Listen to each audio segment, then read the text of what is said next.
Tuulattee sossoatu kana lafa keettee kan baraa uffattu waan uffata baraa atummaan beekadhu teetuma uffadhu narraa gadhaabadhu ganamaa mulqattee har'a kanaaf baatee kan akka keetiittu maqaa kenna nyaata. Fayyaalitti ni lawaan gadhattu hanganaa mormitu miidiyaan daawwattu faranjitu fidee hojii kiyya seetaa meesirritti ilaalii kiyyatu bareeda. Kiyya akka bareedu hunduu ragaa ta'a kana odeessiteef eentu siif dhagaya.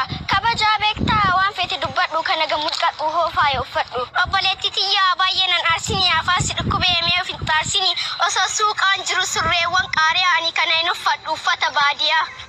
Ulfina maal beektaaf sila kan uffattaa waan salphinaa soqxaa faashinan ciccitaa huccuu baraa jedhaa bara roobitotto afaranjoof gooteef nama caalta seetaa. Hoti qorominaa faranjiiruuf caaltaa mee keetumaa uffadhumaaf na busheessita.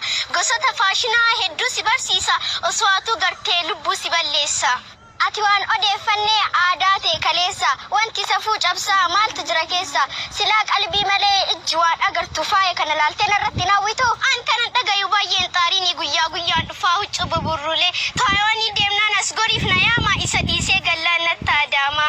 Ani hedduu si gorsee qalbii isiif ta'a uffannaa kee laalee maalala natta tuun handhuuraa olii takka jilban geettu meerraas deebii yoo kawaa dhageettu. Looyima deebi'aa xiqqooma yaadeeti hedduutu uffataaf qalbiin nararraate.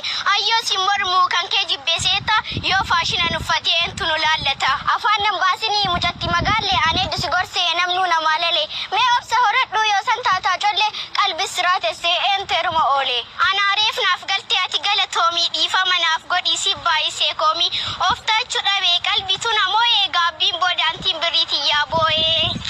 Ati galatoomii aadaa ta'e garsiisii namoota akka keetii hedduu na barsiisi. Nu faaya uffannaa sabni keenya duruu ana ishii gorsee faamileen hin jiru.